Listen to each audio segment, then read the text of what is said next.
Hello, welcome to your lesson on the binomial theorem. In other words, FUN, fun.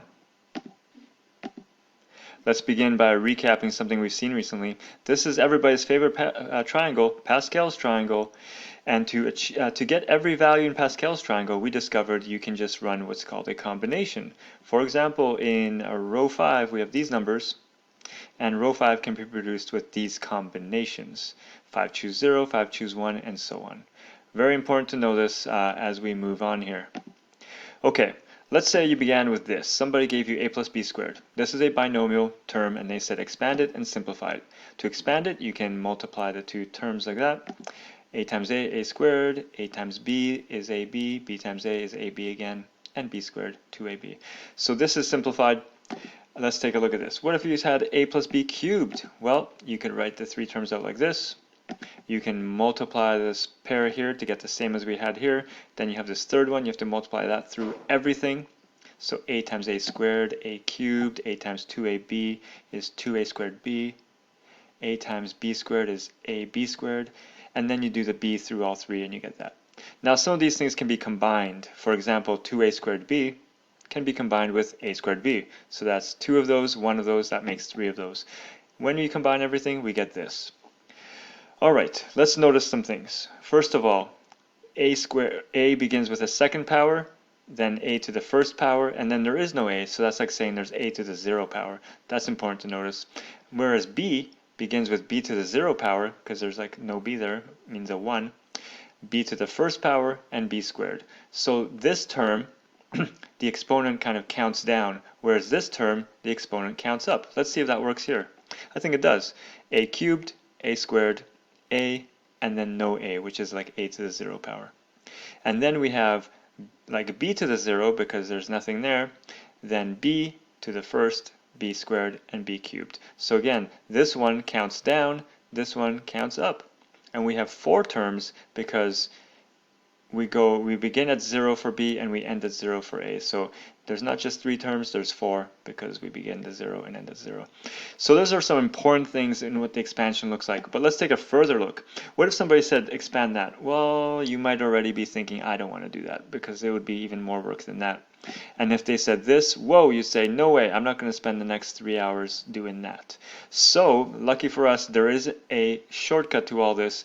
And the shortcut comes from the fact that there is this clear pattern going on here that we just talked about. But there's more to the pattern. Let's take a look.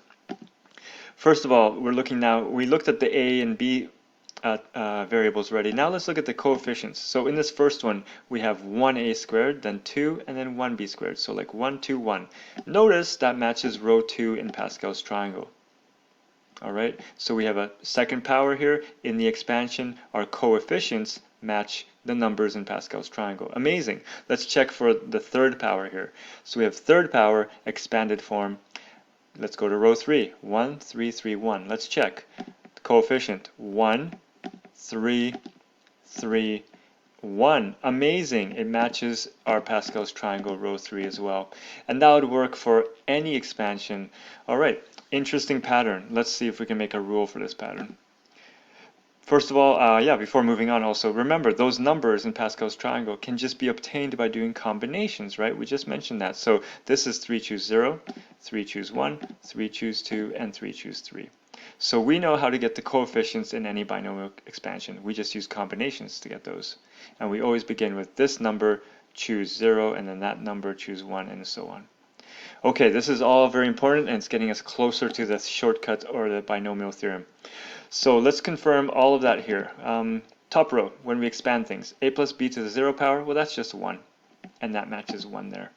Okay, a plus b to the first power, well that just means you have a plus b, or here they've put 1a plus 1b, that's all the same. That we can see 1, 1, and then we can see the 1, 1 there, right? Okay, next, we looked at these next one, right?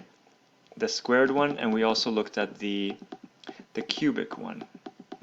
So the cubed one is here. So again, we have, let me just finish that off. Yeah, we have 1, 2, 1 right here. And when we expand a plus b cubed, we have 1, 3, 3, 1, and we can see 1, 3, 3, 1. That would continue on. We can confirm. When we have the fourth power, 1, 4, 6, 4, 1. I see it here, 1, 4, 6, 4, 1. And the fifth power expanded, 1, 5, 10, 10, 5, 1. 1, 5, 10, 10, 5, 1. Amazing. It works, and it will work forever, even with crazy expansions. Like these ones would be a lot of work. And if you go further down the triangle, even more work. Okay, this leads us to a big idea. So let's look at that fifth row. Here's the expansion of a plus b to the fifth power. Again, we have Pascal's triangle. We're looking at row 5. We can see 1, 5, 10, 10, 5, 1. It matches that, so the coefficients match. Again, that can be obtained by doing combinations. So let's look at term 3 now. We can be looking at any term, but I'm going to look at term 3 to help us make a rule for this. Term 3, notice first it's term 3, but the b exponent is 2. So the exponent on this one, when we have that term there, is a square. It's always going to be like that. Look at term 4. In term 4, the power on the b, 3. In term 5, the power on the b, 4. So the b power, or that portion's power, will always be 1 less than the term number. Remember that. That's a key thing to remember here. Next, we can write out this. If I'm saying, how do you obtain this term here? We can write it out like this. Let's take a look at the pieces. Again, we're in term 3, so the power on b will be 2. Notice that in this expansion, the powers always add up to our row, or our power here, right? Here we have 5, so there's 5. Here we have a 4 and a 1 on the b. We don't see a 1, there's a 1, but those add up to 5. Here's a 3 and a 2. Those make 5. 2 plus 3, those make a power of 5. 1 plus 4, those are 5, and there's a 5. So the exponent total will always be where we are here. So if we know this b is always 1 less than the term number, then we automatically know this one is going to be 3 because they have to make 5 together. And then for the combination bit, we do this, choose this value, which is always the one on the b. So the b exponent is kind of the key to the whole thing. So again, here's the process. If we say term 3, we know the b power is 2, 1 less. Then we know this is 3 because they have to be 5 together. And then we know the combination is 5, choose the b value right here, or the b exponent. So that is a basic rule for producing that. That same kind of approach will work for every term here. So that leads us to what is called the binomial theorem. It looks like this. When we have any expansion like this, it will expand. Any term can be found using this rule. They are using r here and n here. So r represents term number minus 1. Remember, we just talked about that. The exponent on the b value is always 1 less than the term. So r means the term number minus 1. And then here it says n minus r, because n is your power of the whole binomial, like 5 was here. So we do, for example, 5 minus, like we did here, 5 minus 2 will give us that 3. That's what the n minus r means here. And then finally, n choose r. Okay, and that's like 5 choose 2 here. So this is our rule for producing any term. Okay, let's take a look. Here's this thing here. We have a binomial to the third power. It says expand fully. Let's expand it using the rule we just found out. Let me get you started. First of all, you can begin like this. You can write, I'm going to have some combination. I haven't written the numbers yet. I can have your A thing, this first thing, and then your B thing, the second thing here. As I said, the first step is figure out what's the power on here. Well, in the first term, the power on here is 1 less, so it's 0, right? The B power is always 1 less than the term. So we're looking at the first term here, that's going to be 0. And now these two have to combine to be this number, so if that's 0, this is 3. And then the combination is always this number, choose the b power. So that's how we set up the first term. But this says expand this fully, so we're going to do the next term as well. Next term. Okay, so first term, now we're looking at the second term. All right, I set up the same. There's a combination, there's the a thing, there's the b thing. Now figure out the powers. So second term, therefore the b power is 1 less than 2, so that will be 1. Again, second term, this is 1. Now these have to combine to be 3, so this is going to be a 2.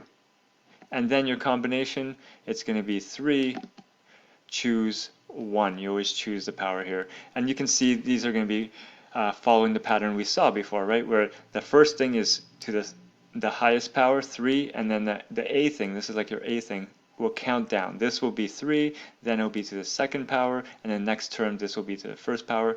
Whereas the b thing, the second part of your binomial, will start at 0, then it will be first power, then it will be second power, and so on. So you can continue like that. What's your final expansion there after doing that? So let's check our work. Here's all the expanded pieces. 3 choose 0 is 1, this to the third power, and so on. And then you have to simplify it even further. So 2x cubed is like 2 cubed times x cubed, which is 8x cubed. Y to the 0 power is 1, so that disappears here. We're just left with that. Second term, 2x squared. 2 squared is 4, x squared. So 4x squared here, but 3 choose 2 was 3. So 3 times 4 made 12. So again, here's the numbers. We had to multiply that 4 times 3 to get 12.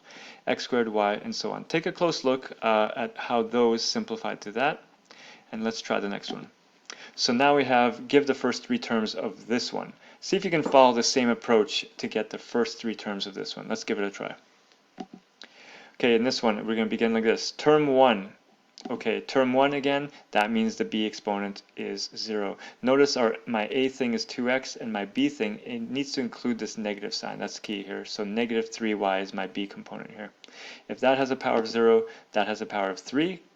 That's not right. Let me pause that. Okay, let's take a look. I think I fixed this. There's 0. This is 12 then, and then we have 12 choose 0. That second term then will be this. We have a first power, then second term, that's a 1. Second term now, that's 11 to make 12, and then we have 12 choose 1. And so on and so on.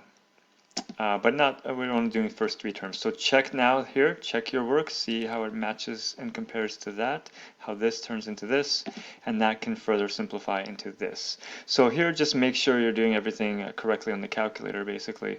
You're getting the combinations correct, you're doing the powers correct, making sure that negative signs apply if necessary. For example, we have that negative here because of this negative. That negative disappears because it's being squared, so that's positive. Take a look at all the details, that's important. Okay, now you're ready to practice some more. So I'll leave this up to you. If you feel like you understand this pretty well, please do just the last one here. This is the one I'll be looking for the answer. If you feel like you need a little more practice, do all 4, and all 4 answers will appear in just a moment. Okay, so there's the first one. Let's see. First one, second one, third one, and then there's the one I was asking for the answer to. So take a close look. Yeah, there's a lot of letters and numbers there, but you need to take a close look and make sure you understand how all this works. Okay, let's do some more here. It says find the indicated term for the expansions below. All right, the 5th term in this one. So it tells you the term number. So let me help you get started on that one. If it says the 5th term, then again, we begin like this. Here's our A portion, here's our B portion. We need to get the power on B first. Since it's the 5th term, that means the power there is going to be a 4. It's always 1 less. And if that's a 4 and we see an 11 here, that must be 7. They must make 11 together. And then our combination therefore must be 11 choose, always choosing the B power, 11 choose 4. Expand that and you will have your answer to that one. Which is, oh, let's get this next one started. 9th term of this. All right, 9th term. We have, begin here, 9th term means this will be an 8. This is a 10 here, therefore this is 2 because these two make 10. And then your combination is 10 choose that power, 10 choose 8. Expand that, you'll have your answer. Check your 2 answers here. Okay, next one. Find the middle term. If this has 6 here, if you remember, there's always one more term than the power because we always begin with b to the 0 power, so we always have an extra term. So if this has a 6 here, there will be 7 terms in that expansion. And if there's 7 terms, the middle one will be term number 4. Because imagine term number 4, there's going to be 3 to the right of that, 3 to the left of that, making 7. So term 4 is our middle term, and therefore there's our answer for that one. 4th term makes this a 3, and so on. Okay, next, the constant term of this expansion here. So constant term, you need to know what that means. Constant term means, for example, if we expand this one here, we get this. This is called your constant term. It is the term that has no variable in it. So this expansion does have a constant term because one of these two here has no variables. That's the only way that will end up happening like that. Here's another example. There is no... Alright, I'm running out of time here. I will do a part 2 to this video. It will be a short part 2, but it will continue where we left off here. See you soon.